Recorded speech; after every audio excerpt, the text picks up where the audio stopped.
BSF এর প্রতিষ্ঠা দিবস উপলক্ষে সপ্তাহব্যাপী কর্মসূচির অঙ্গ হিসেবে ছবি মোড়াতে সাংস্কৃতিক অনুষ্ঠানের আয়োজন করা হয়। উপস্থিত বিধায়ক সহ অন্যান্যরা। দেশের শান, দেশের গর্ব, দেশের অলংকার।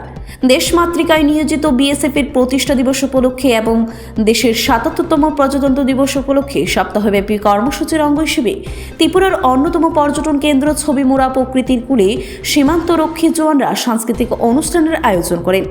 সাংস্কৃতিক অনুষ্ঠানে অংশ নেন ত্রিপুরার গর্ভ টিএসআর পঞ্চম বাহিনীর জওয়ানরাও। বিএসএফ এর ১০৮ নং ব্যাটালিয়নের মহারানীর বিউপির জওয়ানরা সাংস্কৃতিক অনুষ্ঠানের আয়োজন করেন। সাংস্কৃতিক অনুষ্ঠানের সকলের মাঝে উপস্থিত ছিলেন অমরপুরের বিধায়ক রঞ্জিত দাস, নগর পঞ্চায়েতের চেয়ারম্যান বিকাশ সাহা, ব্লক অ্যাডভাইজার কমিটির চেয়ারম্যান রবীন্দ্র জমাতিয়া, বিএসএফ এর ১০৮ নং ব্যাটালিয়নের ডেপুটি কমান্ডেন্ট পবিন্দর সিং। সাংস্কৃতিক অনুষ্ঠানে দেশাত্মবোধক গান গেয়ে দর্শকদের মাতালেন বিএসএফ এর জওয়ানরা। এই অনুষ্ঠানটি অনুষ্ঠিত হবে।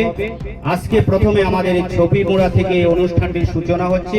সারা ভারতবর্ষ ব্যাপী এই অনুষ্ঠান দিয়ে আমাদের যারা বর্ডার সিকিউরিটির যারা নজওয়ান যারা রয়েছেন এবং টিএসআর যারা রয়েছেন, তারা আমাদের বিশেষভাবে দেশের যেমন নিরাপত্তা দেয়, দেশের নাগরিকদের সুরক্ষার জন্য নিজেদের জীবন বলিদান দিয়ে আমাদের রক্ষা করছেন। তাই আজকের এই অনুষ্ঠানে আমি সমস্ত বীর জওয়ানদের, বিএসএফ এবং টিএসআর যারা আমাদের জন্য তাদেরকে জীবন উৎসর্গ করেছেন, বলিদান দিয়েছেন, তাদেরকে আমি এই আজকের অনুষ্ঠানে শ্রদ্ধাঞ্জলি নিবেদন করছি, তাদেরকে প্রণাম জানাচ্ছি, তাদেরকে হৃদয় থেকে হার্দিক বাধাই এবং অভিনন্দন দিতা হूं।